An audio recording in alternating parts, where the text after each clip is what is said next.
Okay, we're live. Hello, everyone, and welcome to the 67th episode of DevKami, and I am Chileung. I am Tristan. And I am Swimming. I do not know why the hell I look that way, but yeah. And we have a guest here. Yeah. Say hi.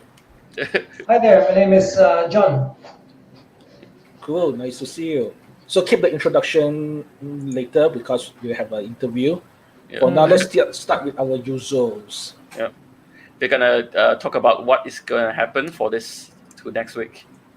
Yep. So, For what do we next have? week, we have a KL React meetup in February at February 11, Tuesday, 7 p.m.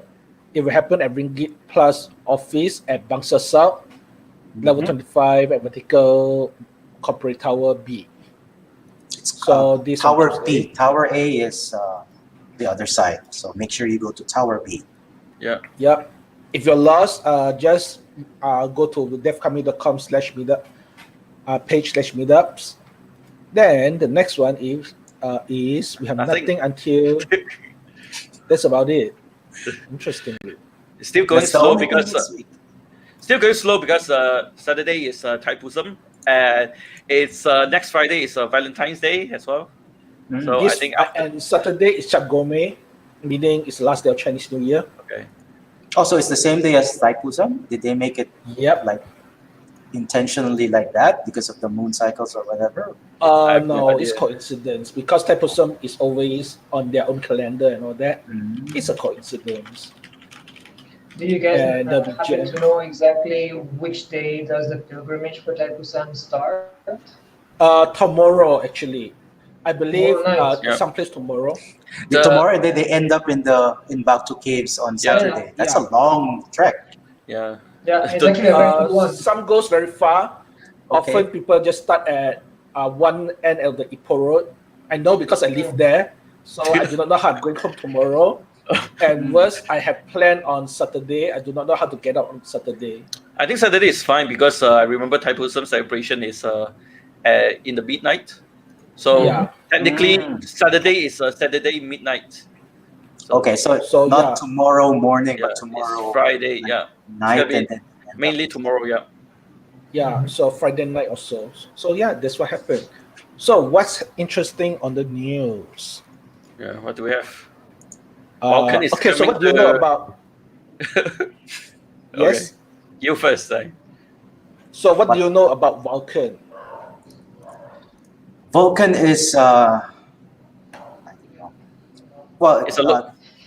no. So in the Philippines, Vulcan is how you say volcano. It's a Um, volcano. Okay, so It's a But, common standard for. Okay, I will let Swimmer finish it. yes, it's not Star Trek, despite Picard. It's not, it got nothing to do with Star Trek. So Vulcan, spelled with a K instead of a C, is actually a graphic standard. Is it a replacement for OpenGL or is a layer on top of OpenGL? It's beneath actually. It's a lower level API for graphics. Yep. So it's like a direct 3D. Yep, it's actually supposed to be a replacement for all these standards, Yeah. participated by most of the Graphic most cards of- manufacturers. or OS manufacturer or game companies beside Apple. But Apple like to have their own standards. So from now on, and also with the latest OS, Apple is gonna be separated away from the rest of the world gradually. So no more games on Apple. I mean, No, they do have what- games. What they actually phase out OpenGL, so gradually all these graphical kind of things will be pretty much exclusive to Apple. Yeah. mhm. So it depends how the game engine will port to it. But it's going to be interesting to see how Steam works and all that. That's how it goes. Things will be interesting for on this. It's So, coming to- what we're talking. Okay, I need Oh. to add in something. It's coming.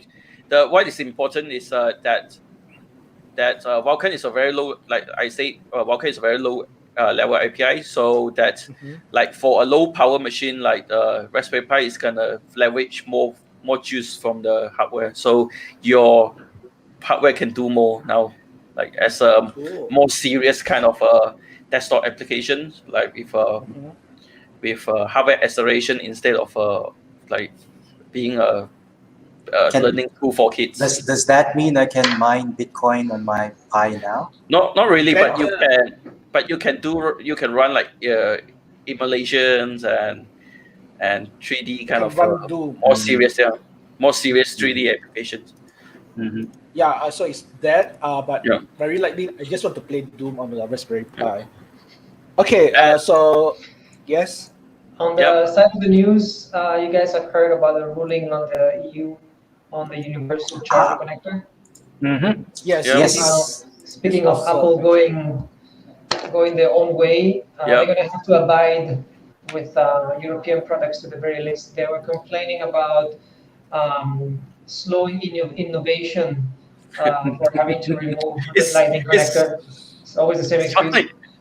It's very funny because Apple is one of the first that use USB 3 for their MacBooks, but for the phone, actually, USB in general, there were a lot of like ports, like CD-ROM drives, whatever, and then it was the Apple MacBooks that first put like only USB drives, and you don't have a CD-ROM drive. Basically, all your storage is on USB sticks. So they were doing that kind of like they were pushing innovation forward, and it's very strange stance right now. for iPhone. Actually, the whole innovation argument is not actually true in many ways. So, for example, the whole point of USB is so that they can't easily install alternative OS. The whole point of having their own charger is not so that they're going to compete the other. Is that once they control the standard, nobody can change to another thing. So you can only buy stuff from them. So the whole point about argument of innovation is not actually true at all. In fact, it's not like they care for the first place. Well, it's good that the EU, whoever's deciding, I guess a parliament, I'm not sure, they shot down the whole thing. I think they're deciding between Type C and Micro B, right? I don't remember there was much of a conversation going on with that. USB-C seemed to be the obvious alternative option to move forward. And my it's only not the first time. Yeah, my only problem with USB-C is from a hobbyist point of view is that it's just a lot more complicated than the 5 pins that you have on the Micro B, right? Or 4 if you don't even care if it's a device. If you just need to charge it.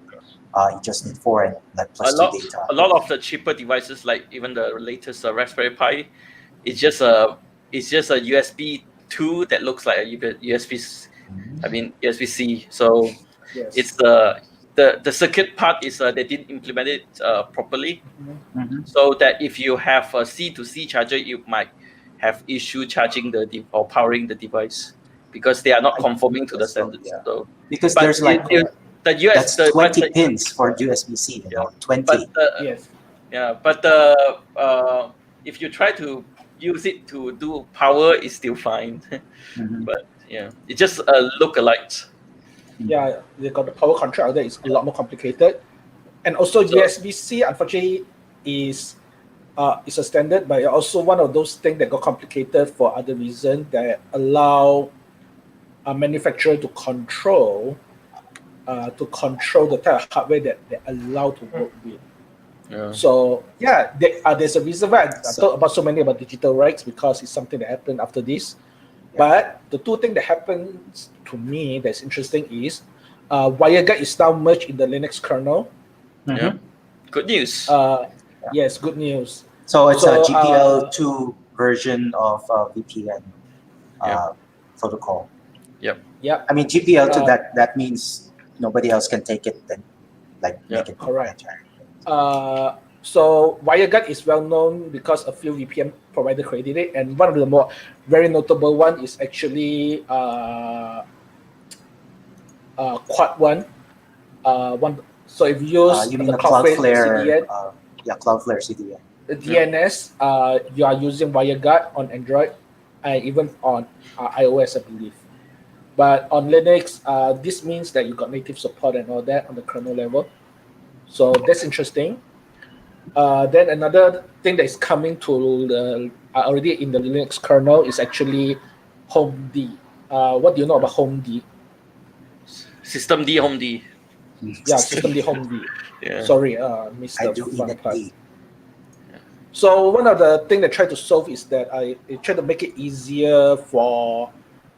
It's a way for systemd to manage the home directory. Yeah. Because currently, let's say you encrypt a home directory, it's getting a bit messy.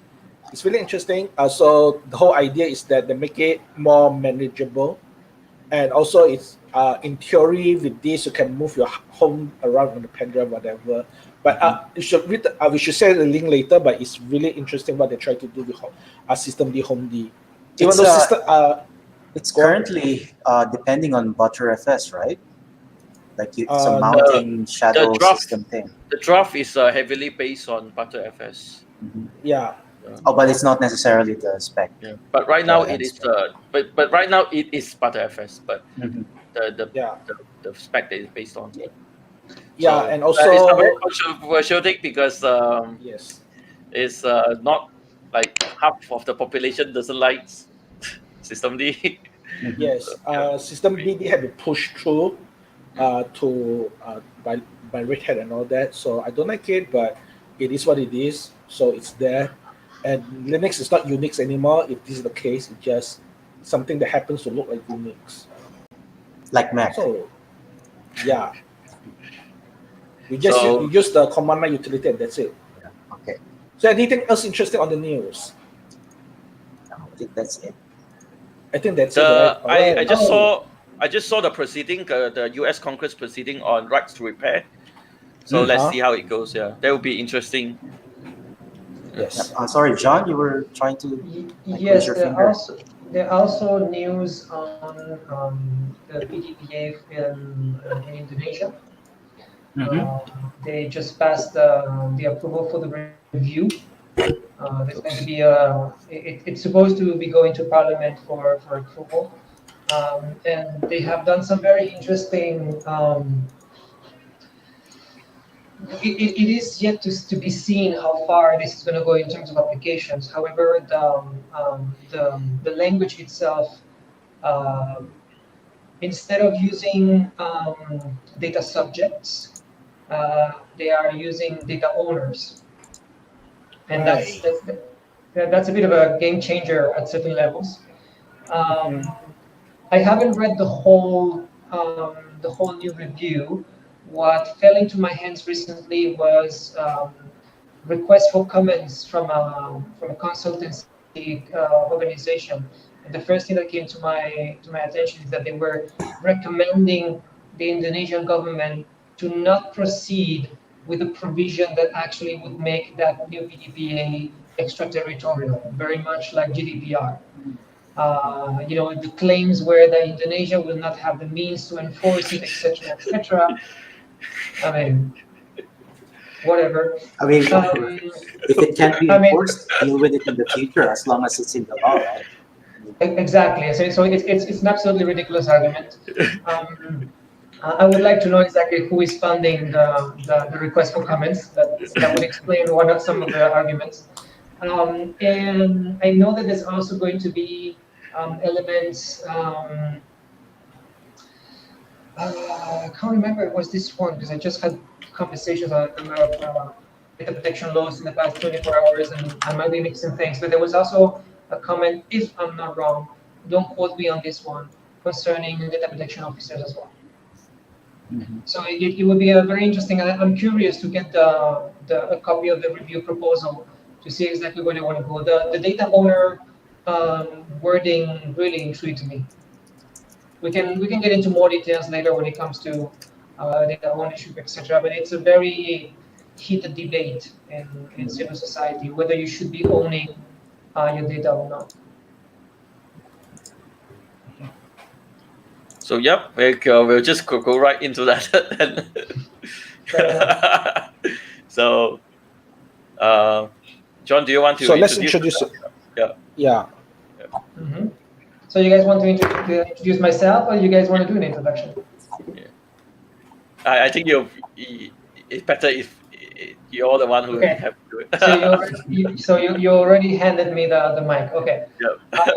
For those who don't know me, my name is Jean-François. I go by John. It's easier for everybody. I manage a nonprofit called the IO Foundation, and we work on digital rights from a data-centric perspective. What do I mean by that? We don't look so much on the natural or traditional application of human rights into technologies as a platform. We look much more into how the data associated with the users and the infrastructure that is managing that data, how they are implemented in a way that is observed by design with the laws that are implemented. So to put you an example, we don't consider cyberbullying to be a digital rights issue. We believe that that's a human rights issue. When it comes to data breaches, that would be a digital rights issue for us.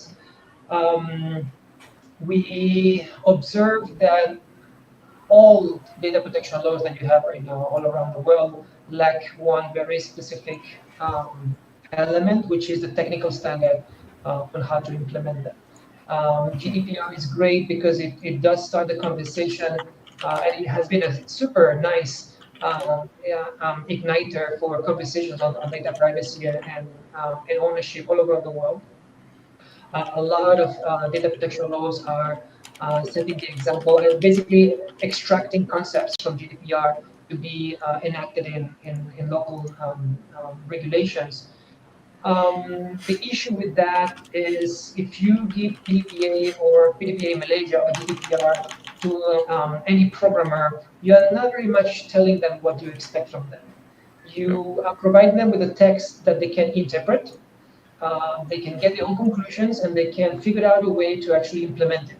However, you give it to a second programmer, and they're going to come up with a different architecture. And the third one will come up with another solution. And in the end, what you have is 25 different companies will do their own 25 different implementations. And good luck trying to standardize whether they are compliant or not. Essentially, what you would like is if you request, say, Facebook to delete your data, you would like that on your last click, you have the technical reassurance that it is done. At this very moment, what the law is telling you is it should have been done, and if it isn't, and you figured out that it hasn't been done, then you have the right to sue them. Of course, that comes with a lot of complications in terms of, you have to go and have the time, you have to have the money to find a lawyer, you have to find the right lawyer, etc., etc., etc. It isn't a situation that is very conducive towards actually respecting the rights when it comes to data privacy, for instance, and data ownership for users. Yeah, and that format seems to be curative as well. Like if they did not delete your data, then you have to seek redress for your thing, right? Instead of like I asked you to delete my data, you should have done that, and if you didn't, then everyone already knows that you didn't. So basically, it's that kind of like I can hide my stuff, whatever I'm doing, and I get scot-free if you didn't even notice that I deleted your data. I just deleted it for me. So the situation gets even more ridiculous when, for instance, going back to the example of Apple before, if you observe anyone who owns an iOS device, you will go to the iTunes store and let's say buy an album of music. Nowadays, you don't buy the album anymore. What you buy is a license of exploitation for the album. And that license will allow you to download the album in some of your devices, share with some of your friends, whatever is the business model for Apple. I don't use their devices, so I'm not acquainted with it. Now, if 1 month from now, Apple decides to remove that album from the catalog for whatever reasons, two things are going to happen. First, you will have no recourse because you don't have any ownership over the album. It's all a license system. Second, it will be removed from all of your devices and all the people you have been sharing it with, transparently for you and transparently for Apple. The reason why they can do that is one, because they control their policy, aka business model, and they also control the infrastructure to enforce that policy, which is their own ecosystem. Now, if you turn the table and you observe what governments are doing, they are doing the first part, but they are not doing the second part. And it's very, very strange because public consumption software is the only industry that I know of where governments issue the what, but they don't issue the how. Any other service you can expect that is going to be some sort of commission doing checks and balances, and to make sure that service or product that you get in your final hands is actually safe for you and safe for others. When it comes to this particular area, nothing in that regard is being done properly. So there's counter argument for that. So in the early days, this is actually a very well-known story in South Korea.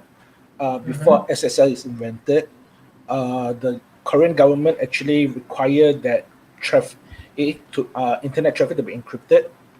SSL is not ready yet. SSL is not ready yet. As a result, the encryption standard, but it's based on ActiveX. So for a long while, South Korea must use Internet Explorer to actually do that. So the reason why I raised this story is yes, government should have the what, but there is a problem. The counter argument is they may actually bet on the wrong technology, like South Korea. Exactly. But then what you have to think is that even when governments do policy, sometimes they miss the right policy. So you can't expect that they're going to get it right on the first attempt. What you can't just is let it go because they might be failing. You have to have at least one sort of attempt of infrastructure. And if you fail, we just keep improving it. And for that, what you require is to talk with the right people, which is technologists. Yeah. If you think about tap water, you don't concern yourself on how tap water is being potabilized. Yeah. Okay. When they're having their meetings in closed sessions on how is going to be the regulation for say what's the word Chavas? Is it Chavas? In that water? Okay. When they're doing the regulations of how they're supposed to be working, they don't only tell them all tap water must be drinkable. They also issue regulations saying these are the water sources where you can actually pick up the water. This is how you have to transport it. This is how you have to treat it chemically. This is how you have to store it. And this is last mile distribution. If you get out of those parameters, you're not legal. You're not doing things properly. So that you can just open the tap water, drink the water, and not concern yourself how it's done. It should be the same when it comes to these kind of things. When I request my data to be deleted, period. I don't have to concern myself about how it's done. Because what happens is, right now, I interact with 25 different platforms on a daily basis. If I want to unsubscribe to any of them in the next 3 months, how many double checks I need to do to make sure they actually remove my data? It's ridiculous, to the point where people don't care anymore. And imagine a market where the government says, all cars must have a seatbelt. And that's all they say. They're not telling you how a seatbelt should be working. They're not telling you what's the standard. They're not telling you how to test it. Essentially, what would happen is people would stop buying cars, waiting to read the reviews to see how many people get killed with a specific model, and to just basically test the whole market by the number of deaths. I don't know if that's really where we want to go when it comes to technology as well. What you want is to have an agency that is going to be double checking this. And for instance, an agency that is going to be making sure that you get definitions on data points. How is it that in not a single private data protection law that I'm aware of in the world, I'm not going to claim that I know all of them because there's quite a number, all right? From those that I know of, none of them has an actual exhaustive list of data points. They tell you, when it comes to sensitive data, which includes name, date of birth, etc., etc., etc. That's the very dangerous part, because then it's open to interpretation. Then I can start saying, oh no, I thought this was not considered sensitive data. Hello, you are talking about my age. But sorry, age was not listed. You have to have that kind of listing. So think about an accountant. If you want to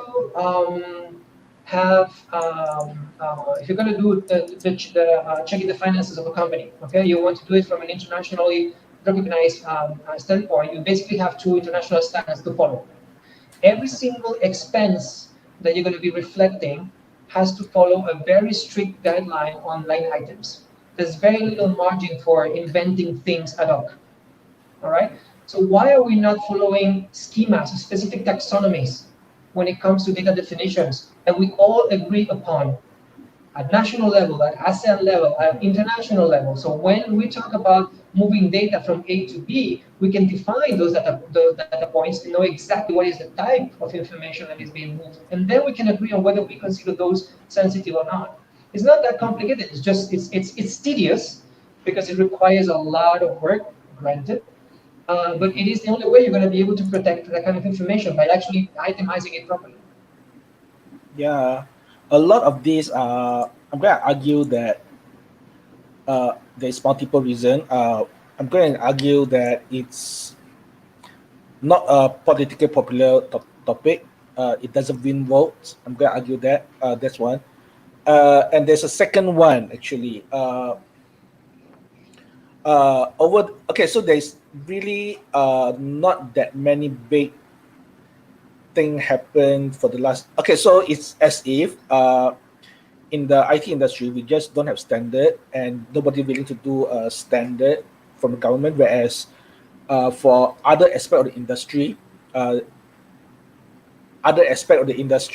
we already have standard. IBS, a construction company, are asking that let's evaluate IBS. IBS is modular construction system.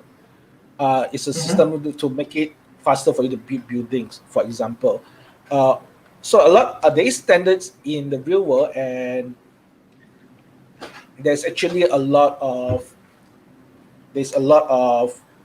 advocate for it. So, for example, the construction industry have that a lot of those. Your bridge must have of this material, must have this percentage of thing, and must able to handle this kind of weight, right?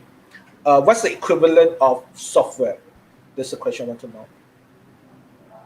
So you have a lot of initiatives out there when it comes to taxonomies. For instance, the W3C has a working group trying to define taxonomies for data, specifically for personal data.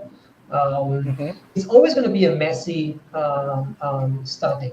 I mean, there's no such thing as a perfect version 1.0 that you don't touch anymore. We version things because we already expect that there's something that will be changing in the future, right? But I don't see. Let me put it this way. What was the detonator to actually pass the Universal Declaration of Human Rights in the UN? It's Eleanor Roosevelt. Yeah, but what was the detonator? What made everybody think that it was a good thing to be passed? World War II. Yeah, and there's a whole genocide. And bombing to Japanese cities. Yes. That was basically it. That's when we realized, oh my gosh, if someone had the bulb and say, oh, it would be a great thing to actually, and if you think about it, nowadays you would try to pass the UDHR, the UN, it will never go through. Yes. The circumstances have changed a lot. So, as usual, we tend to be a species that is extremely reactive. None of what we are doing right now in TIF when it comes to the question for infrastructures is going to be done just because. Unfortunately, it's going to require some kind of disaster. And I wouldn't be able to tell you exactly what kind of disaster it's going to look like. Because if we knew, we could try to mobilize people and avoid it. I have no idea. It's going to be a major data breach. It's going to be a massive manipulation of a population. Go figure. I mean, yeah. I thought Cambridge Analytica was going to start a conversation. I never thought Cambridge Analytica was a story. I think that's way beyond Cambridge Analytica itself. It's like GDPR. It's a very good conversation starter, but it's not the conversation. And yet, just people have gotten used to it. We are back into having soon enough political campaign in the US, and magically all of these quizzes of personality and sort of puzzle resolving video games for free are being offered again. And if we don't figure out exactly what is the connection, that means we didn't learn from recent history. Profiling is happening every single day. We just don't care because we just got used to it. And at some point, that's going to go really, really down south. And by the time, then people will start thinking, oh, maybe we should just pass this, and that, and have our own infrastructure. The Germans, though, seem to have an interest on going a little bit more preemptive. They are trying to push for a concept called Gaia X, which is a national cloud system to store their citizens' data. There's not much information out there so far. It's sort of vague. It's kind of a brochure what they have, several pages, but brochure level. It's a federated kind of system. I'm not 100% sure what's going to be the level of privacy, the level of protection that they can offer, considering that one of the main problems for us is legacy databases.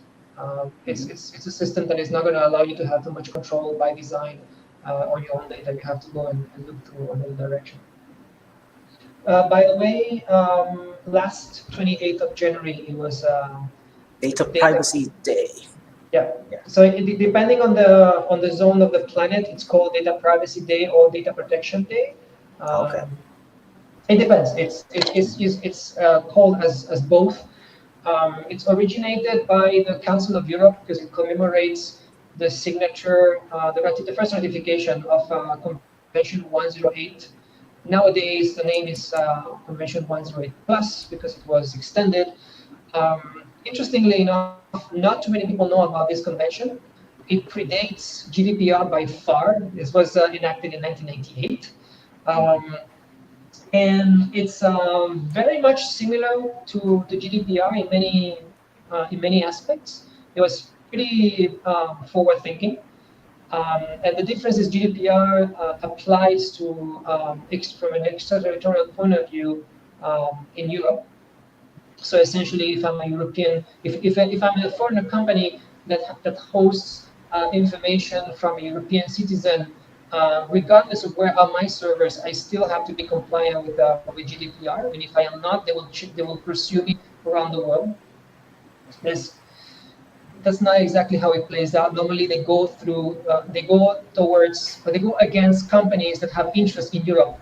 So they squeeze them in Europe first, so that they respond abroad. I guess that's how you can get the handle of those companies, right? Because if they're far out of your reach, you can't do anything about it. But they would be allowed to actually go and sue you in the US if they wanted to.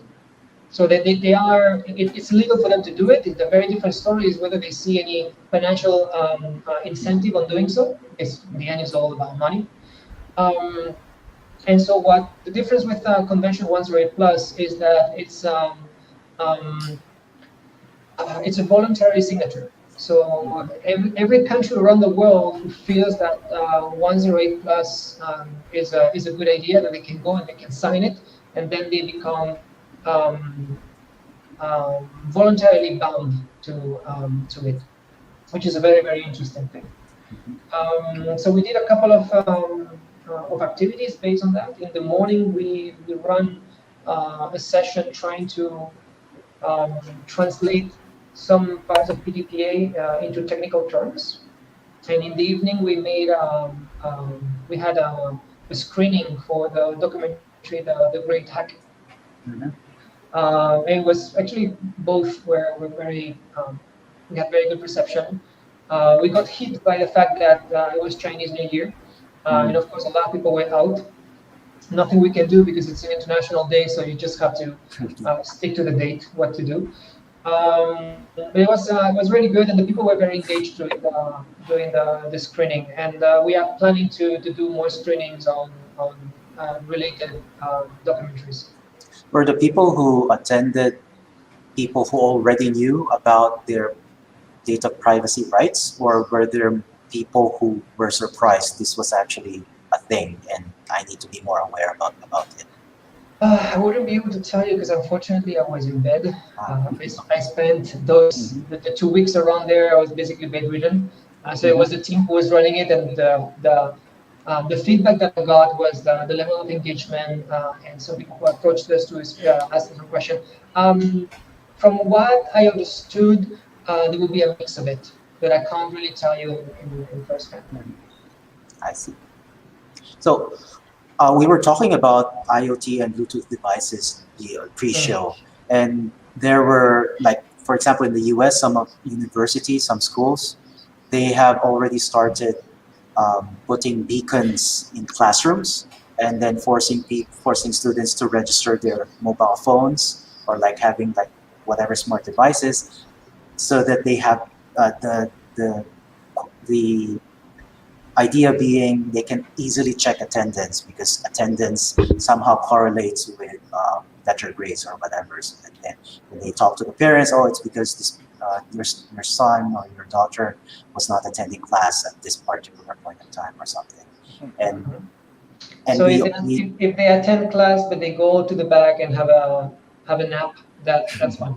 So it's just, I guess so, as long as they're present. No, but the thing is, it seems that because they're doing this at very young children, it seems that people like these schools, they're already indoctrinating people that, hey, your personal data is not as valuable as you might think it is. And that, I think, well, that's a bit dangerous, because whatever you learn when you're young, you carry over until you're very old. Like the patterns that you like get there are very, very difficult to The very solve. dangerous part is you won't know that how the data will be used against you in the future. Like Actually, yeah. Actually, the worst part is, in the name of convenience, you just are one. Nobody knows what happened. Nobody aware what happened. It's just natural. It's as easy as tapping your credit card. And actually, the second one is convenience. Convenience overrules a lot of these. Yeah, because Yeah. let's say for example, like students, right? Like, I don't know, 12-year-olds or teenagers. Like somehow the professor just knows that they're in the class. Whenever they're not in the class, they're there. When they grow older, they get charged with a crime, and the police just says you were there, and everyone just believes it because they just grew up knowing that, oh, because some authority said that you were there, and so you must have been there, and nobody dares to question it anymore, because that's the way that's always been. And so I Which think is that's which is in a way related to the data policy thing, because I'm fine if the things are self-contained. Like it's like if the company goes like bottoms up, like where the data will like be transferred, like during operation or during acquisition, like how are these going to change hands, and how are these gonna like affect the children in the future. So, and also pre-show, we were talking about my experiments with the DT. Well, it's Prino and the watch that they were kickstarting. So it was the DT number 1F18, the original device, which then they wiped the firmware and then they put in an open source JavaScript firmware, right? And so I bought that original firmware, and I had to turn it on so that I can override the firmware about it, the firmware that was originally on it. And in order to actually use the watch as it is, without like just so that it can tell the time and just so you can use the stuff in there, you have to install an application in your Android phone, and then that Android phone asks a lot of like permissions and if someone has already also proven that that application calls to Chinese servers, just so that you can use your smartwatch, and that is a lot of things that you give permission to that you don't know what is it even used for. So of course I didn't install the application at all, but just like overrode the firmware. So and you don't even get to see the time without installing the app? There is a time. You just don't get to do what a smartwatch is supposed to do. Like you can't change the watch face, for example. You can't do the hiking, whatever. You can't do all of the nice features of the smartwatch, like, okay, this heartbeat, whatever. It's there, the default. Well, fortunately, the default screen is the time. At least it can be used as a watch, but it's not a smartwatch, right? So it's very for people who and apparently people just use it, like they just download the application and they just install it. It's like because it's a cool smartwatch, right? And it becomes very normal without anyone asking, hey, what kind of data am I actually giving these people that I don't even know from a different government that I have? Like, is this like, am I being tracked? Well, of course, you are being tracked, but where is the data going? So, so essentially, if you want to have a stand and decide that you don't want to share your data, you end up having a smartwatch that is just a watch. Yeah, it is, unless you are you are fluent in hardware devices, all of these things. So the problem is, of course, that because we are more technology enthusiasts, we have an advantage. We both know about our rights, and we also know how to circumvent blocks or barriers from us trying to enforce our rights. So I can overwrite the bootloader, for example, the firmware. I have that advantage, but normal people who just want a smartwatch, they just accept whatever comes to them. And I guess that's where you're coming from, that this is exactly what the government is supposed to be doing, is to protect the people from themselves. Like they wouldn't know so much about, they're not experts in water potability, They are not supposed to be. and so that's why there's regulation. We are not experts in data privacy, and so maybe, well, there is regulation. I guess what you're saying is that it's not enough to just have No. So what we are doing is we are entering a generation, and we are creating a generation where the assumption is that everyone is a hacker. Everyone must be a hacker. Everyone now must understand how to protect their own devices. They have to understand how to install an antivirus. They have to understand how to maintain it, how to make sure every single step of the way when they do things that they don't get infected. Excuse me, people have other things to do. So which is why those things have to be left to us, not to them. That's our job. Well, I wonder. People are consumers, right? Yeah, I wonder if how like, let's say, electrical, because you need electrical stuff in your house, right? Like actual electrical wiring. There are standards there where there's regulation. Like I wonder how it came about, such that you actually have like these sorts of professions that are licensed to do this. And if something that you do to your house, they do to your house, and it burns up in fire, they're actually liable for whatever they did. Well, I'm trying to find a place where I can host it. They were supposed to be staying at the boat until later. That's all right. And they just kicked me out from where I was. Hold on. That's okay. The world. They're having beer, so I guess they're gonna be taking for longer. I just want to tell. Hold on, give me a second.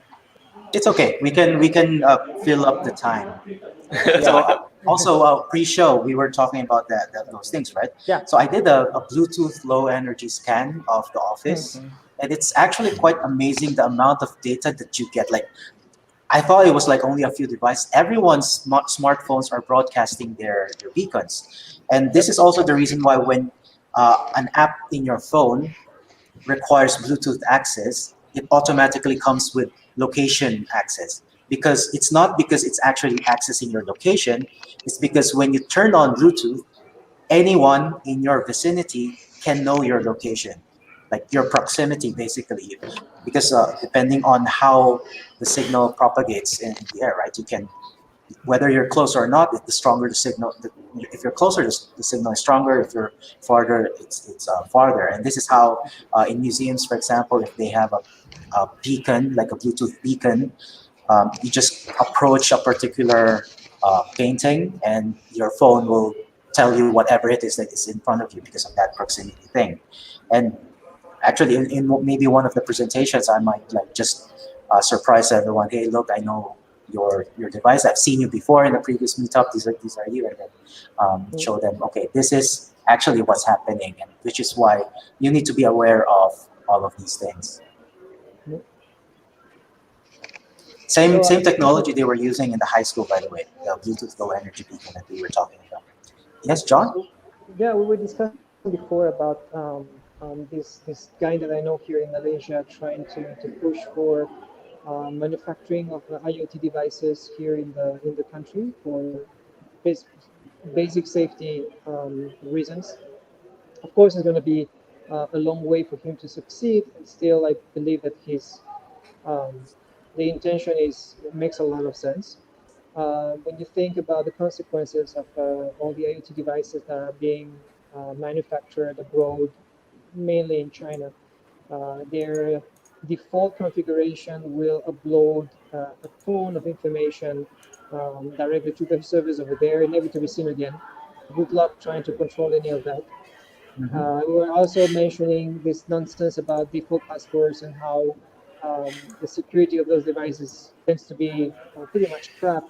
And again, you cannot expect users to to understand how to configure a strong password, specifically when. So, for instance, this is a personal experience. Not long ago, I was trying to do something. I was in the Philippines, and I needed to do something with one of my with a bank over there, and they asked me to log in, and their app wouldn't allow copy paste. So it's So how difficult to. so how If the you're using a hell password manager, right? You how yeah, I type all of them. exactly.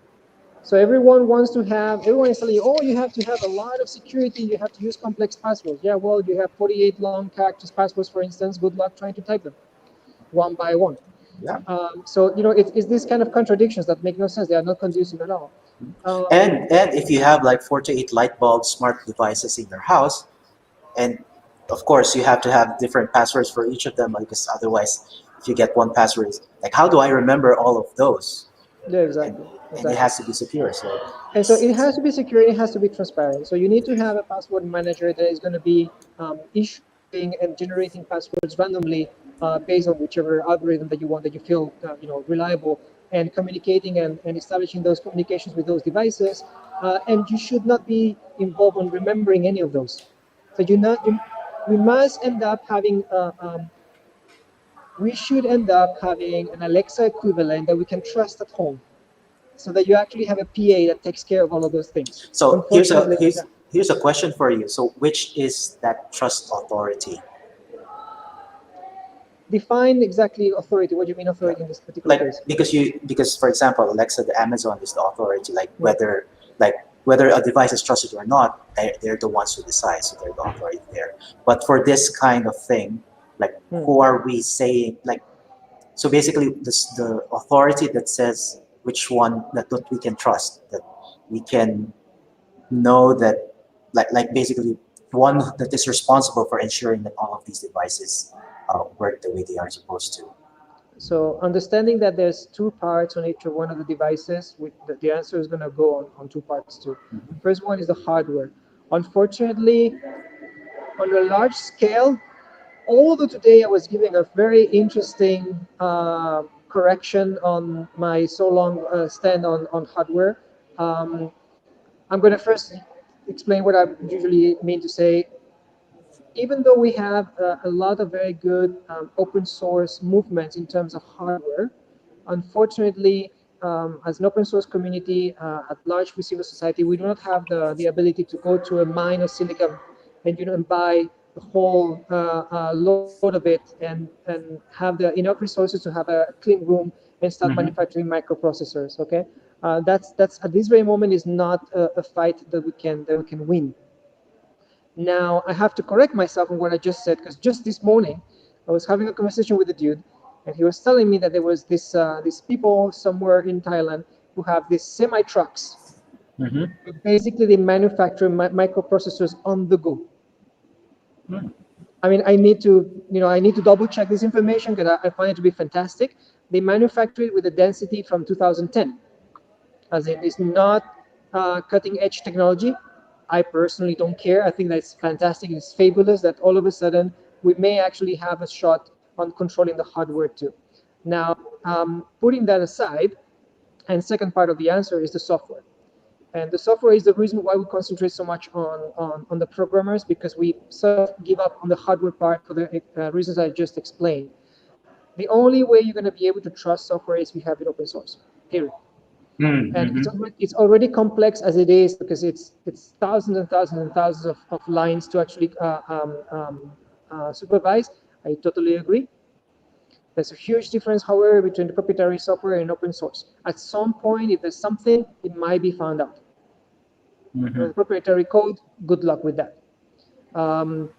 When you talk about infrastructure such as Amazon for with Alexa, I do not agree on the fact that we need to have everything concentrated on one point. I think that my data is money. It should be stored by my own servers, by my own microservers, by my own storage, and it should be under my control. And when I want to interact with whatever vendor, I should be issuing a proxy that represents me, that is just holding the bare minimum information necessary for that interaction, even as much as possible, interact using procedures such as zero-knowledge proof, so that I don't have to even disclose the value of the data, just to comply with the requirement of the data.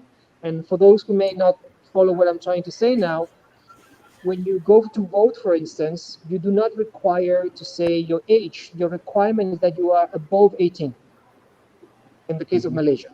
Therefore, there are cryptographic ways to actually test whether a value complies with the requirement or not, without actually revealing the exact amount of the value. And in that sense, you can create another layer of protection between the user and the vendor.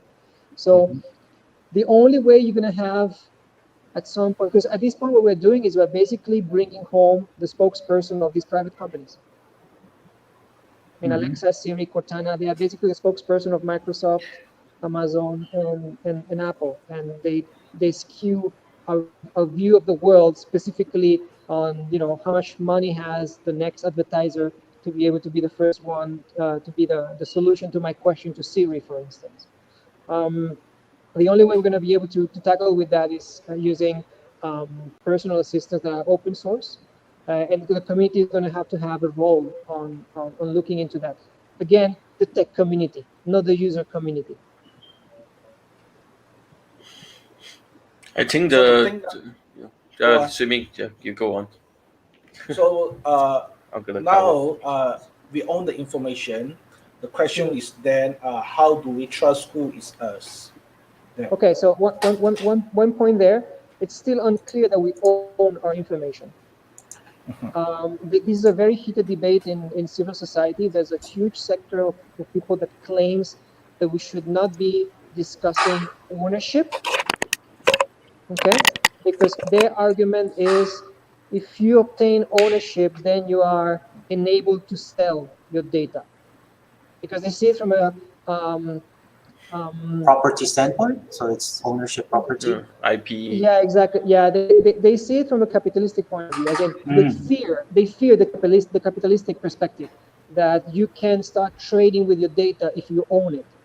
Now, it's actually, I feel that they are missing the point there, because where you can sell or not something is phase number 2 after determining the ownership.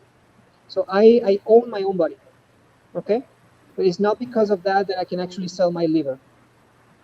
I am not authorized to actually sell my liver myself. I can't go online on eBay and sell my liver. That's illegal. All right. So it's really two different steps, and I think that I'm missing the first one, and they are just jumping into the second one. And on top of that, there's a huge contradiction where they don't want to talk about ownership, but they want to talk about consent. Yeah. So how the hell can I give consent on using data of mine if I don't own it? Yeah. And conversely, why Zimeng, for instance, would need my consent on data that is not owned by me? If it's not my property, why do you need to ask me for consent? So there's this huge noise going on whether ownership should be considered or not. And that's what I was mentioning, that the PDPA in Indonesia, the review, the wording is very interesting. In TIOF, we do support ownership of data, because we don't see the difference between you and your data. And for us, it's the same. The data models you. When we were talking about IoT devices before, a lot of people get fascinated with the sensors, with the device itself. Oh my God, it can measure the temperature. Oh my God, it can look this. Oh my God, it can do that. Actually, that's the least interesting part of it. What really is interesting is what it models. If you put a pacemaker that is capturing a number of data points about your heart, what really matters is not the sophistication and all the technology that is involved, is the fact that it's actually modeling your heart. And all of a sudden, I can learn how to manipulate that data to actually obtain something out of it. That's where the power resides. For those who are interested on, I'm guessing I can type on the chat, or you can put it on the screen. For those who are interested on mass manipulation of societies through data and how can it look like, Google X, the ex head of Google X back in the days requested to do an internal video called the Selfish Ledger. Selfish Selfish Ledger. ledger. Yeah, it was I thought you shared it before. with you guys possibly, yes. It was an internal food for thought experiment trying to figure out, try to spark conversation inside Google X on what would be the responsibility from the Google's perspective on managing huge amounts of data and how you get to potentially control societies and culture, basically, through channeling the experiences and the information that you provide to your users. And it's really scary. It really is concerning. It's very similar to what happened to China, I believe. It's about controlling what you can see, what You mean like the social credit? the whole society of China itself. Imagine that, yes, there is one thing, but the control, the type of media you can see, the type of information can go into the internet, the type of books, that is just one way. So that is to control your view. Then from there, using social credit, then they'll determine what is good or bad behavior, despite the fact that it's controlled by in human reported issue, etc. That's how you control a society. It's very similar to. And for China, it's a bit. Yeah. No, you were saying. For China, it's weaponized pretty well in a way that they're using camera image recognition system that everyone looking at, and then from there the police of behavior. It's not even crime; it's behavior, which is. Then from there, the collaboration with the banking system and all that. So information access, recognition of people, then they can control your finance. Then the financial information are now have to be reported. Yep. Now you get more and more stuff, and that's how you control society. Yeah. So China has understood very well that the data is their people and the people is the data. Yeah. They got the idea very, very clearly. And that's why they have invested so massively on capturing as many data points as possible from people and consolidating them in ways that they can shape behavior. When it comes to the social credit system, it's extremely scary how far they are pushing it in China, because it gets to the point where if you misbehave, and one of the problems of the misbehaving is that different provinces may have different on what is considered appropriate or not. So that's already a point of confusion when it comes to repercussions that have to do with the whole country level. You can go all the way to the point where you cannot buy a train ticket. Yes. So it's not like you don't have access to certain services that are, kind of luxurious or whatever. It's like you can't actually just travel to go to see your family in the village.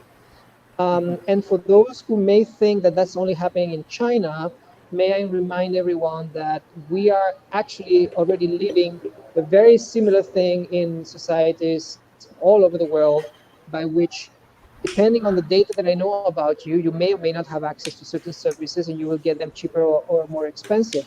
It's not so different. The scale is different, and it's not implemented by the state itself, although possibly, the state is just looking the other way. But corporations are doing that. So when they tell you, install this app from your insurance company, and they're going to be tracking the way you drive, and if you're a good driver, you're going to get a very nice bonus by the end of the year. Well, that's essentially a Pavlovian approach on things, where if you're a good boy, you get a reward.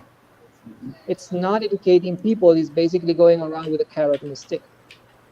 And it's the same for medical insurance. Credit reporting, you name it. Yeah, we've been under that for decades. It's just that it has never been as massive as in China. So we think in China is, like the big brother to be. That kind of behavior has been around us for a long, long time. We're slowly getting used to it. That's the unfortunate part. So you've been like championing data protection and privacy for a few years now. Are you able to compare the state from when you started and the state that is now? Is this improved? Is it worse? Is there more challenges, less challenges? Are you getting progress? So there is progress. If there wasn't, you wouldn't see things happening, such as in California, with a very GDPR-like regulation being passed. You wouldn't see Germany trying to do their GAIA system. You wouldn't see Indonesia pushing, even with this interesting language that they have. The things are moving. The thing is, they are moving slower than corporations do. Mm-hmm. And let me give you some context before I can give you a proper answer to the question. Unfortunately, we have gotten used to the fact that governments are kind of the bad wolf. For historical reasons, we always kind of get very worried about what governments do, what they don't do, etc., etc. We need to start changing that mentality and start remembering that governments are extension of societies. That at least in democratic systems, we get to have a say on who's going to be in cabinet. That we don't have ways to do that, whereas we don't have any of those ways with corporate. Good luck having enough shares to actually be having a voice in any of the meetings over there, and try to take away a CEO that is misbehaving. That's not going to happen. But So, yep.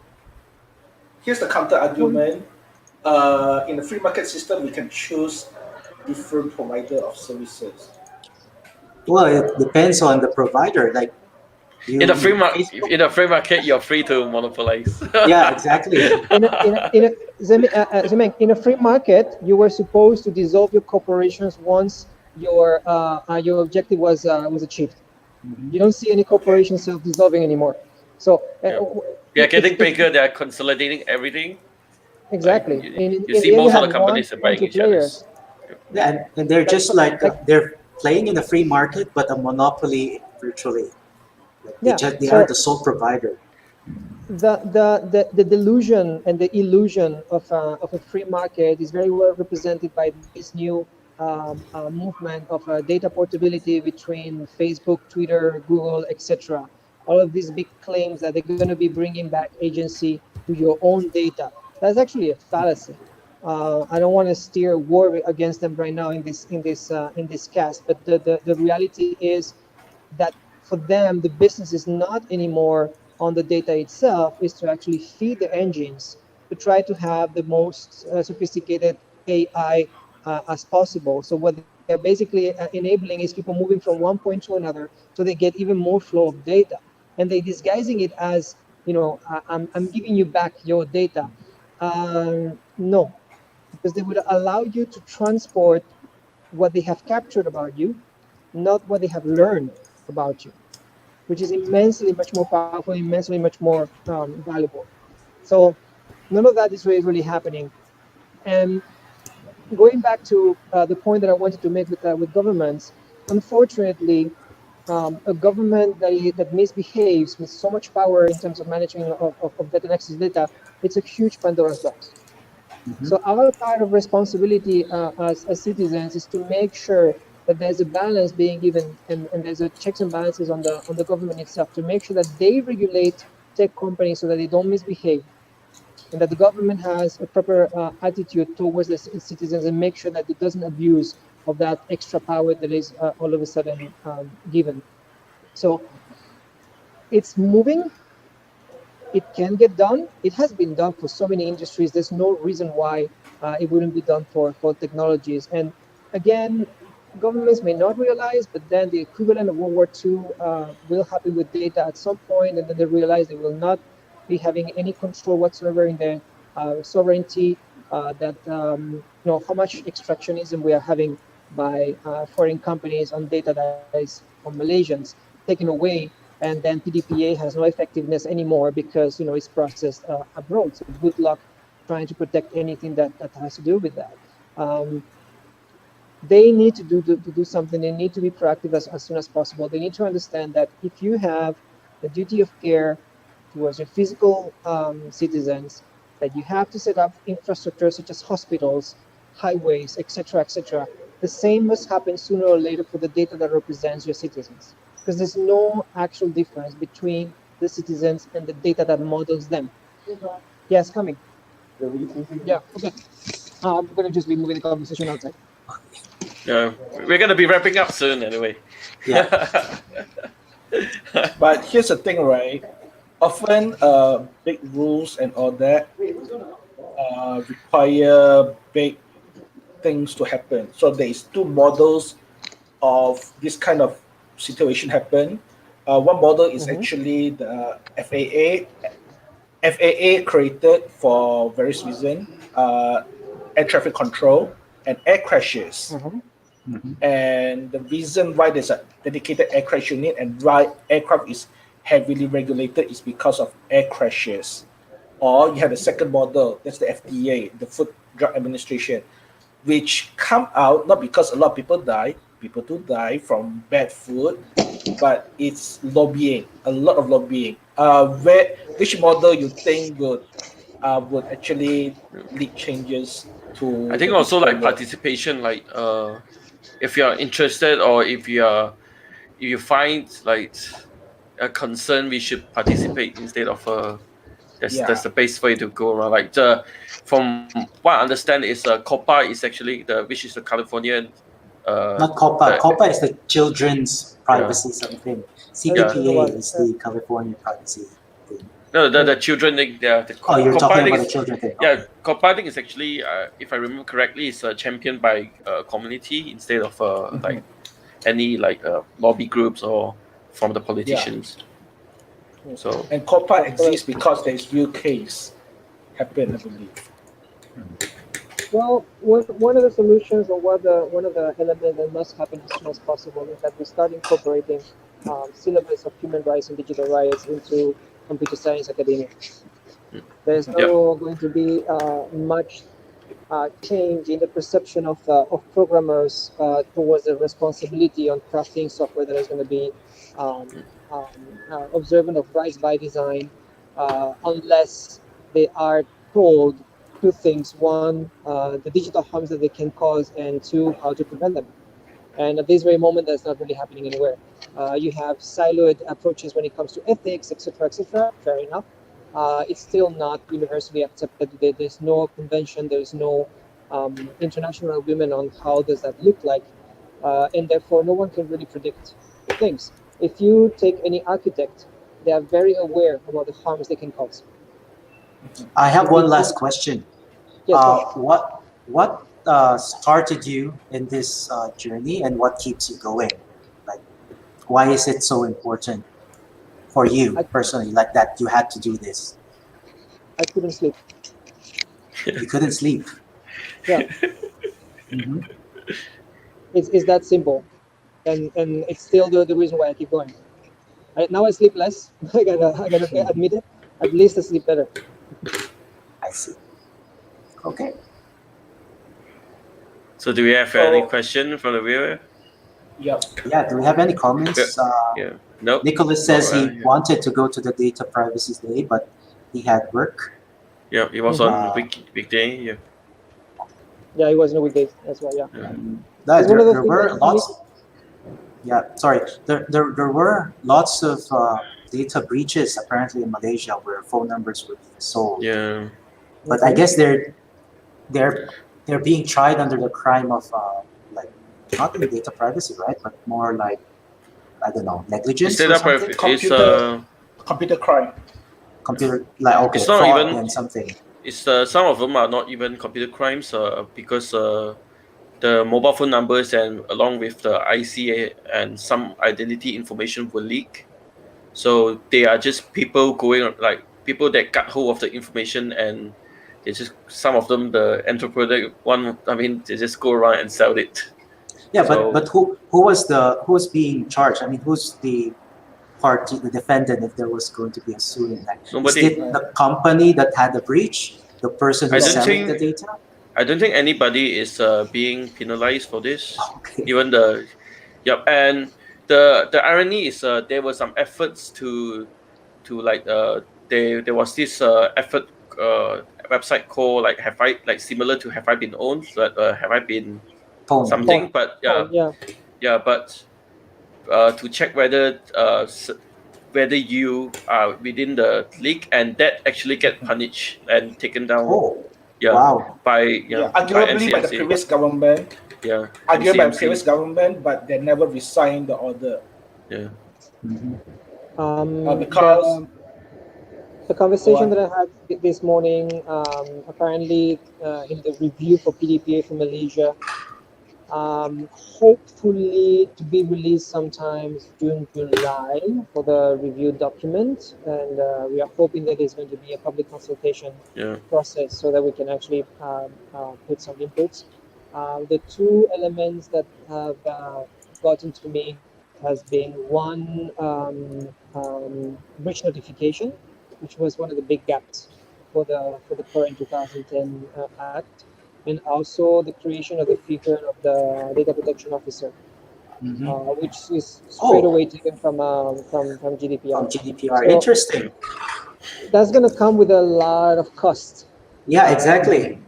And Because one of the biggest like cons against GDPR, that what they're saying is that small businesses now have to have all of these extra costs, and so the barrier to entry for competing in business is a lot higher, and people will just not do business. Yeah, we do have a friend that stopped his operation just because of GDPR, because it's in a way related to transfer of personal data.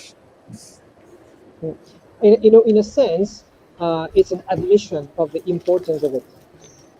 So if you think about it, it is a financial issue for small companies. It is also a way to create the necessary arguments that if this wasn't so important, you wouldn't be creating the figure of the data protection officer. You're just recognizing the importance of it. And again, I think there's a lot of value on de-risking organizations by providing means of standardizing management of data and digital ID. So I don't know how much time left we have, and I'm going to try to explain this. In the self-sovereign identity space, they have been claiming for quite some time what they realized that was very similar to our own claim as an organization. On the OSI stack, what we were lacking is a layer for user identification and data management. If you look at historical reasons of why the stack is how it is, back in the days, basically DARPA did not require to identify which was a soldier sitting on a computer, because it's always the same job. But once we started exporting that for mass consumption, of course, the situation changes, and now we have a stack that does not have a native management of identification for the user, neither for the data of the user. We have just given that responsibility to third parties, namely Facebook, Google, etc., all of these external ID validators, so-called authorities.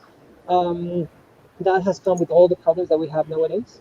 And the understanding is that should be an infrastructure element, not something that is given to layer 7, but basically become a layer 6.5, if you want to call it that way, that will be managing that.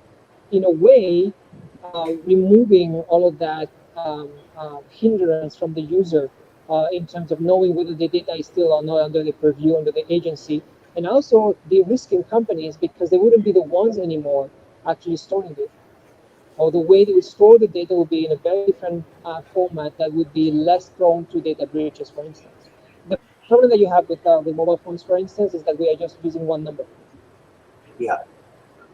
If you would generate IDs of communication according to who you are communicating with, just like you would generate a public key, none of that nonsense will be happening.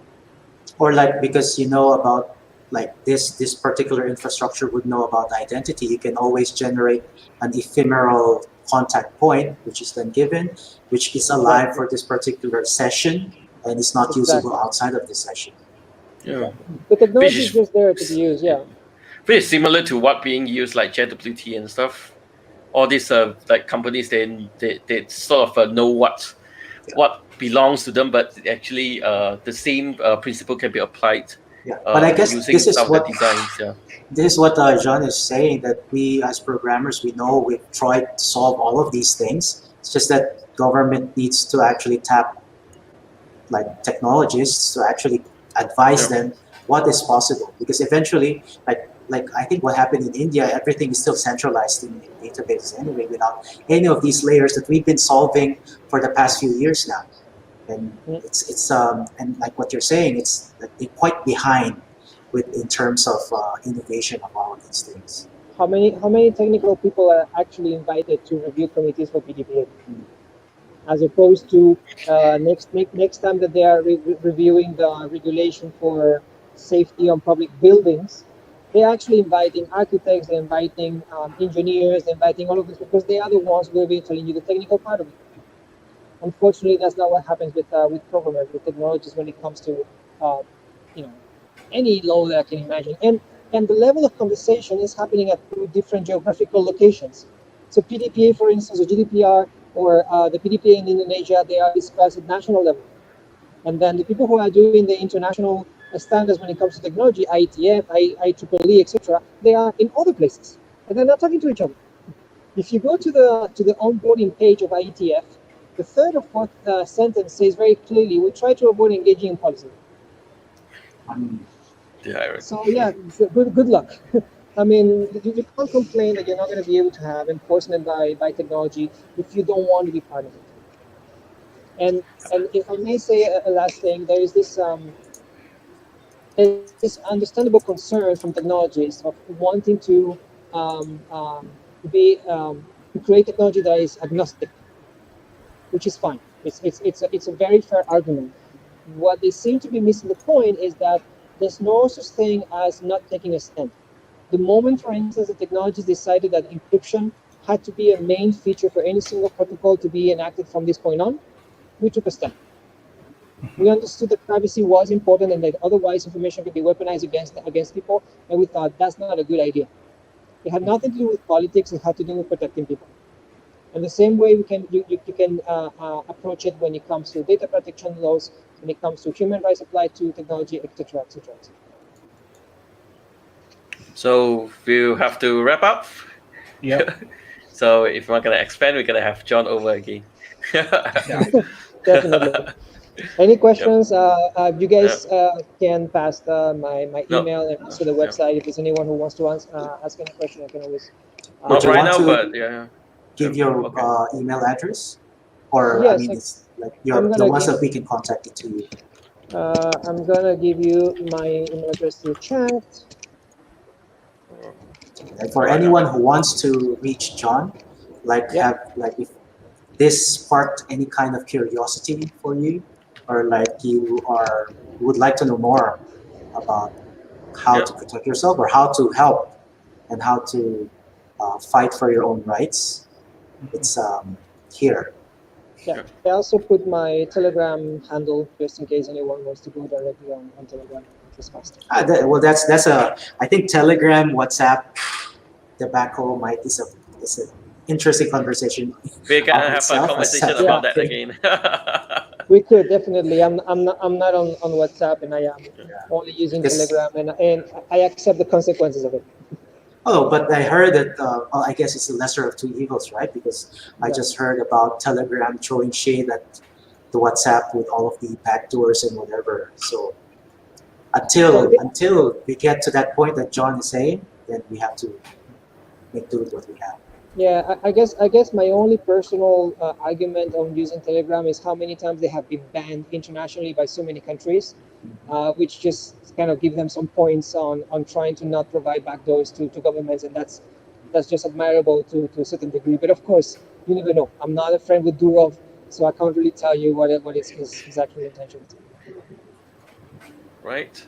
Let's say goodbye to the audience. Thank you, John, for coming over.